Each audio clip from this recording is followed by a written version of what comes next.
So let's bring into the conversation the president and director counsel of the NAACP, Legal Defense and Educational Fund, Sherrilyn Ifill. Thank you very much for coming on. So within that backdrop, the president is also saying that he has done more for black people than any president at all, potentially even Abraham Lincoln.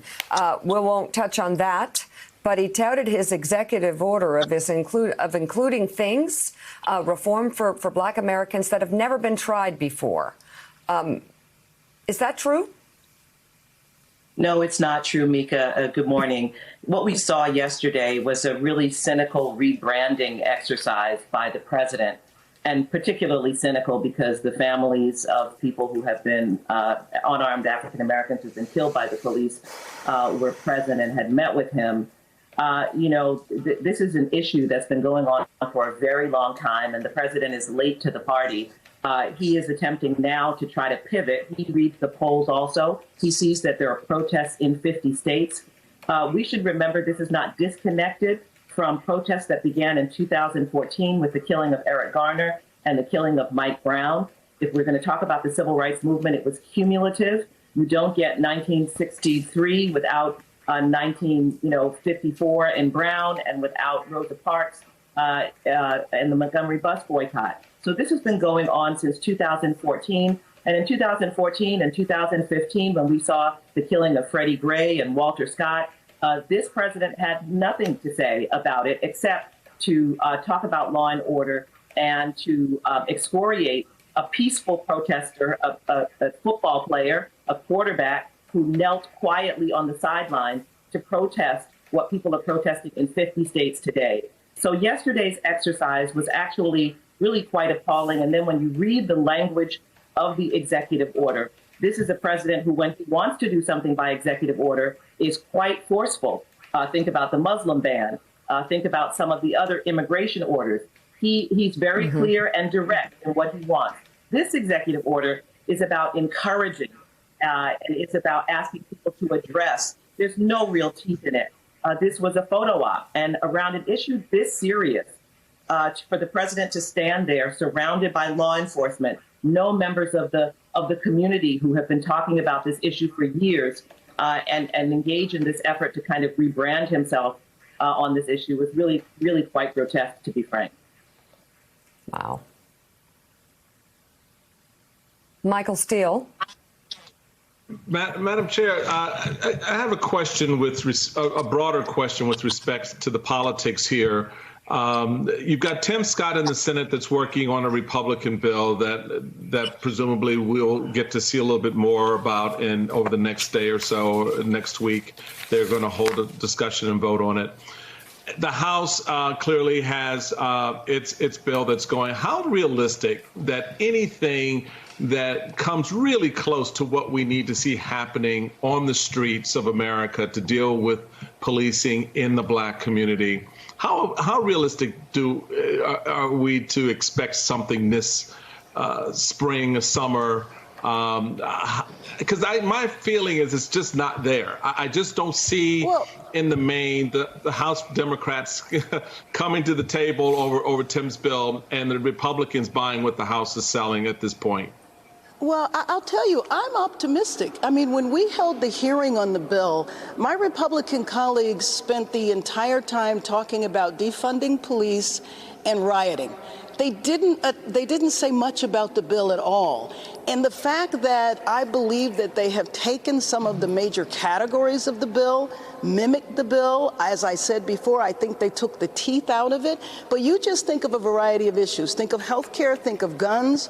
When we had those issues come up and when Democrats proposed legislation, it wasn't as though there was alternatives proposed by Republicans that mimic that Democratic legislation. So I think the fact that we're talking about the same issues in our bills, to me, I'm optimistic that we will get somewhere.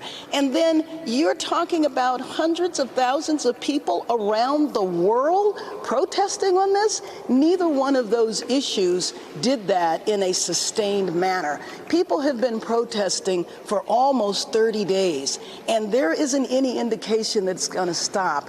And 70% of the U.S. public supports and understands what is going on and feels that we need to do something fundamental in our country to address law enforcement. And one of the things that I said that I like about the bill is that we are holding police accountable, but we are also doing things to help police. When I met with the Fraternal Order of Police, they said they have been pushing for national standards and accreditations for years. But there's 18,000 police departments around the country, and they've been doing it in a retail manner. They frankly asked for our help and said, if you do this nationally, then that is going to help us as well. I don't believe that police officers want to work with brutal people who violate civil rights, but we have to change the culture. So part of the bill calls for a duty to intervene. Now, the whole world watched the police officers shove that 75-year-old man down. Now, they lied, and they said he tripped, but everybody could see on video he did not trip. That man is in the hospital today with a fractured skull and is not able to walk. If you remember that video, one of the officers reached down to render aid, and another officer pulled him away. That's the kind of culture we need to stop. Did you hear about the black female police officer, actually from the same department, I believe? She interfered with one of her white colleagues a year ago who was administering a chokehold, and she was afraid the person was going to be killed. She intervened. She stopped the chokehold. What happened to her? She got fired. That part of police culture needs to end, and I believe that the majority of police officers would like assistance with that, and that's what our bill does. We hold them accountable, we end chokeholds, we end no-knocks, but at the same time, we also provide support for police officers. Sherilyn, one of the biggest lies told yesterday was the lie that the Obama administration had done nothing on police practices. After the Michael Brown killing, as you are very aware, and I am very aware, there was a pattern and practice investigation that revealed wholesale abuses in the Ferguson Police Department, and there was a consent order entered. This is the model that the federal government uses to go after police brutality and police abuse across the country. Would you explain to everyone what the Trump administration did to the pattern and practice investigations and the consent orders that were in existence when they came into office? Yes, after the uprisings that followed the verdict in the Rodney King case, Congress passed the Law Enforcement Misconduct Act, which gives the Attorney General the power to investigate systemic violations, constitutional violations by law enforcement agencies. And the Obama administration, after the Mike Brown killing and the Eric Garner killing, really stepped up in the Department of Justice these investigations and conducted more than 25 investigations in all, 12 consent decrees in Ferguson and in Baltimore. As soon as the Trump administration came in, Attorney General Sessions made clear that he did not approve of consent decrees. There was even an effort, we learned, to try to scuttle the Baltimore consent decree that fortunately went forward because of the exceptional federal judge overseeing the case. And this administration has filed one pattern and practice investigation of one limited facility, I believe in Massachusetts, one as compared to the Obama administration's 25 pattern and practice investigations. The Obama administration also convened a 21st century task force on policing, a presidential commission, which met. I testified before that task force. It issued recommendations that had been begun to be followed and implemented in police departments around the country. That document now sits on a shelf gathering dust in the Department of Justice. And I think few people know that Attorney General Barr and the president in January announced their own law enforcement commission. So here we have the president yesterday issuing an executive order as though he's just come to this issue, when in fact he has had a commission meeting since January. The commission is made up almost entirely of law enforcement officials. They have been conducting meetings. They have work groups. There are 24 work groups. None of them are assigned to look at the issue of police misconduct or unconstitutional policing. In fact, instead, they focus on what they call the crisis of respect for police.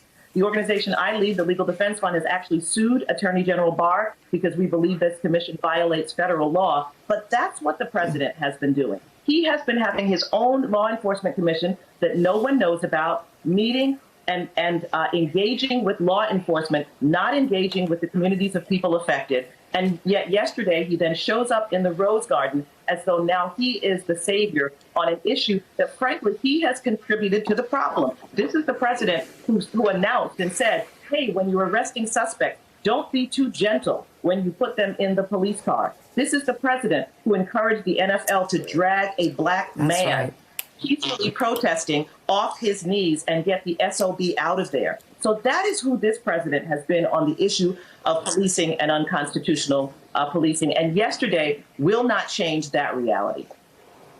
All right, Sherrilyn Ifill, thank you. And chair of the Congressional Black Caucus, Congresswoman Karen Bass, thank you as well. Thank you. And coming up on Morning Joe. And I like President Xi a lot. I consider him a friend, but I like him a lot. I've gotten to know him very well. He's a strong gentleman, right? Anybody that is a strong guy, tough guy, very smart. President Trump has a long history of praising heavy-handed leaders around the world, dictators. We'll ask former Defense Secretary Robert Gates about that and so much more. Just ahead on Morning Joe. Thanks for checking out MSNBC on YouTube, and make sure you subscribe to stay up to date on the day's biggest stories. And you can click on any of the videos around us to watch more from Morning Joe and MSNBC. Thanks so much for watching.